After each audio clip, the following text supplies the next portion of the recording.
కడప జిల్లా వెంపల్లిలో TDP senior minority నేత షబీర్ ఏర్పాటు చేసిన విందు కార్యక్రమం రాజకీయ ప్రాధాన్యం సంతరించుకుంది. ఈ కార్యక్రమానికి Pulivendula TDP incharge BTech Ravi, MLC Bhumireddy Ramgopal Reddy హాజరై పార్టీ శ్రేణులతో సమావేశమయ్యారు.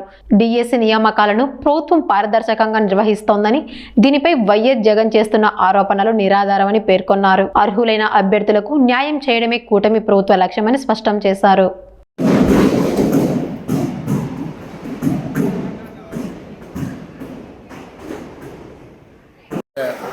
పూర్తి సంవత్సరమైంది. దాదాపు 16,000 మంది ఉద్యోగ నియామకాలు ఉంది. రాష్ట్ర వ్యాప్తంగా అన్ని పాఠశాలల్లో పని కూడా చేయడం జరుగుతుంది. దాదాపు ఏడాది తర్వాత డిఎస్సీలు అక్రమాలు జరిగినాయి, స్పోర్ట్స్ కోటాలో అక్రమాలు జరిగినాయి, తెలుగుదేశం పార్టీ కార్యకర్తలకు ఉద్యోగాలు ఇచ్చినారని చెప్పి ఇప్పుడు మాట్లాడడం జరుగుతుంది. ఎక్కడ ఇచ్చినాము, ఎవరు ఇచ్చినారు, ఎక్కడ డబ్బులు చేతులు మారినాయి, ఎవరు తీసుకున్నారు, దీని మీద సాక్ష్యాధారాలతో నిరూపించండి అంటే దానికి మాట్లాడితే చర్చకు రమ్మంటారు. సరే చర్చకు వస్తామయ్యా అని చెప్పినాము. చర్చకు వస్తామని చెప్తే లోకేష్ బాబు రావాలంటారు. సరే లోకేష్ బాబు వస్తాడు, జగన్మోహన్ రెడ్డి రమ్మంటుందంటే లోకేష్ బాబు చంద్రబాబు నాయుడు రాజీనామా చేసి లోకేష్ బాబు గారు ముఖ్యమంత్రి అయితే జగన్మోహన్ రెడ్డి వస్తాడు. అంటే దేనికి సంబంధం లేకుండా మోకాలికి బోడుగుండికి లంకె వేసి మాట్లాడడం జరుగుతుంది. ఏదైనా ఒక మోసం జరిగినా లేకుంటే తప్పు జరిగితే ఎనకబడి 2-3 రోజుల్లోనే పేపర్ లీక్ అనేది ఇప్పుడుండే సమాజంలో, ఇప్పుడుండే సాంకేతికలో కొన్ని గంటల్లోనే బయటపడే పరిస్థితి ఉంది. కేవలం లోకేష్ బాబు గారి ప్రతిష్టం అంటే విద్యా వ్యవస్థలో దేశవ్యాప్తంగా ఏ రాష్ట్రం చేయాలని సంస్కరణలు ఈ రాష్ట్రంలో చేయడం జరుగుతుంది. లోకేష్ బాబు గారిని ఎదుర్కోలేక ఆయన ప్రతిష్టను దెబ్బతీస్తే రాష్ట్ర ప్రతిష్ట దెబ్బతింటుందని చెప్పి లోకేష్ బాబు గారిని టార్గెట్ చేసి ఇవన్నీ మాట్లాడడం జరుగుతుంది. నిజంగా అన్యాయం జరిగింటే ఎవరు భయపడరు, ప్రభుత్వాలకు భయపడరు, లేకుంటే మిలిటరీకి భయపడరు. నాకు అన్యాయం జరిగితే ఖచ్చితంగా నేను బయటకు వచ్చి మాట్లాడతా. ఇంతమంది 3 లక్షల మంది పైన రాస్తే 16,000 మందికి ఉద్యోగాలు వస్తే ఇంకా 3,30,000 మంది ఉద్యోగాలు రానోళ్ళు ఉన్నారు. ఒక్క ముగ్గురైనా సరే మాకు అన్యాయం జరిగింది, మేము క్వాలిఫై అయినాం, లేకపోతే పలానా పేపర్ కాపీయింగ్ జరిగింది ఎవడు మాట్లాడడంలే. కేవలం వైఎస్ఆర్సీపీ స్పాన్సర్డ్ ప్రోగ్రామ్ కింద మాకు మాట్లాడడం జరుగుతుంది. నిన్న ఈరోజు టౌన్ హాల్ మీటింగ్స్ సదస్సులను పెట్టినారు. ఒక్క అభ్యర్థన వచ్చినాడా మీరు మాట్లాడుకొని మీరు క్లాప్స్ కొట్టుకొని పోతున్నారు తప్ప ఎన్ని ఏం లేదు. మేము విజ్ఞప్తి చేసేది ఒకటే, నువ్వు ఒక ఉద్యోగం ఇలా మేము 16,000 ఉద్యోగాలు ఒకటేసారి ఇచ్చినాం, ఒకటే రోజు అపాయింట్మెంట్ ఇచ్చినాం, దాన్ని స్వాగతించండి. ఇప్పుడు ఉద్యోగాలు పొందిన వాళ్ళంతా పేద బడుగు బలహీన వర్గాలకు సంబంధించిన బిడ్డలే. డబ్బున్న వాళ్ళు ఇంజనీరింగో, ఐఐటీనో, లేకుంటే ఎంబీఏనో, ఎంసీఏనో, లేకుంటే మెడికలో దానిలో విన్నారు.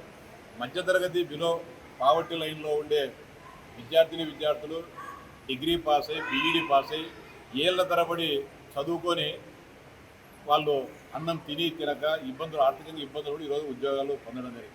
వారి ఆత్మస్థైర్యాన్ని దెబ్బతీయదు, వారి పేదరికాన్ని మీరు సవాల్ చేయడం జరుగుతుంది. ఇది కరెక్ట్ కాదు.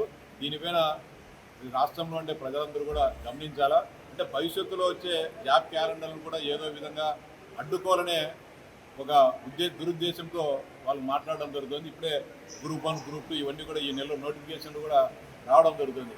అంతేకాకుండా దీన్ని కూడా ఈ 16,000 మంది ఉద్యోగులు కూడా తీసేస్తామని చెప్పి జగన్మోహన్ రెడ్డి గారు పంతం బట్టి హైకోర్టులో పిల్లు కూడా వేయడం జరిగింది. ఒకసారి పిల్లు వేస్తే రిజెక్ట్ చేశారు, మళ్ళీ పిల్లు వేశారు. అంటే ఏదో విధంగా 16,000 మంది కుటుంబాలను బజారులో వేయాల, వాళ్ళకు ఆధారపడిన వాళ్ళ కుటుంబ సభ్యులను కానీ వాళ్ళందరినీ కూడా బజారులో వేయాలనే ఒక వికృతానందానికి జగన్మోహన్ రెడ్డి తెరలేపినాడు. ఏది ఏమైనప్పటికీ కూడా రాష్ట్ర ప్రభుత్వం కూడా అన్ని చర్యలు తీసుకోవడం జరుగుతుంది. జగన్మోహన్ రెడ్డి చేసే కుట్రలను ఎప్పటికప్పుడు తిప్పికొడతాం, ప్రజలు చైతన్యవంతం చేస్తాం. ముఖ్యంగా డిఎస్సి మీద ఈరోజు వాళ్ళు మాట్లాడుతున్న మాటలు చూస్తే అసలు డిఎస్సి ఎగ్జామ్ అయిపోయింది. ఇప్పుడు దాంట్లో అందరికీ అయిపోయి ఇంటర్వ్యూ అది ఎగ్జామ్ తర్వాత దాంట్లో సెలెక్షన్ చేసి ఆల్రెడీ అందరూ ఉద్యోగాలకు కూడా పోయే పరిస్థితి. ఇప్పుడు అక్కడ సెంట్రల్లో ఏదో జరిగిందని దాన్ని పట్టుకొని అక్కడ అసలు దానికి దీనికి ఎక్కడ పోలిక అనేది ఉందా? అక్కడ నీట్ అనేది పేపర్ లీక్ అయిపోయింది. పేపర్ లీక్ అయిపోయి విద్యార్థులకంతా వచ్చి అదంతా దేశవ్యాప్తంగా కూడా అందరికీ తెలిసిపోయిన తర్వాత సెంట్రల్ గవర్నమెంటే ఆ పేపర్ లీకేజీని వాస్తవాన్ని ఒప్పుకొని తర్వాత ఆ ఎగ్జామ్ కూడా క్యాన్సిల్ చేయడం జరిగింది. క్యాన్సిల్ చేసి మళ్ళీ రీ ఎగ్జామ్ పెట్టారు. ఆ రీ ఎగ్జామ్ పెట్టడంలో ముందు రాసిన వాళ్ళు అంతా విద్యార్థులు చాలా అంటే ఆ విద్యార్థులంతా కూడా ఇబ్బంది పడి ఒక 24 మంది ఆత్మహత్య చేసుకునే సందర్భం. దానికి దీనికి అసలు పోలికేంది? ఇక్కడ ఎగ్జామ్ సజావుగా జరిగిపోయి నియామకాలు కూడా జరిగితే ఏ సబ్జెక్టు లేక ఏదో ఒకటి మా లోకేష్ బాబును ఏదో ఒకటి ఇబ్బంది పెట్టాలనే ఉద్దేశంతో చేసే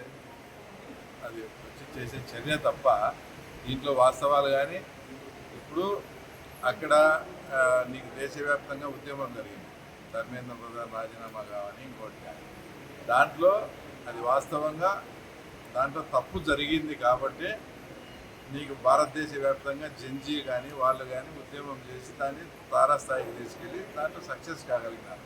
ఏంది దాంట్లో వాస్తవం ఉంది కాబట్టి. ఇక్కడ వాస్తవం లేదు, ఒక దురుద్దేశపూర్వకంగా దాన్ని రుద్దాలన్నప్పుడు కాబట్టి ఇక్కడెక్కడా కూడా వాళ్ళు ఎంత జాకీలు పెట్టి లేపినా కూడా ఇక్కడెక్కడా కూడా ఉద్యమం కానీ ఆ పరిస్థితి లేవు.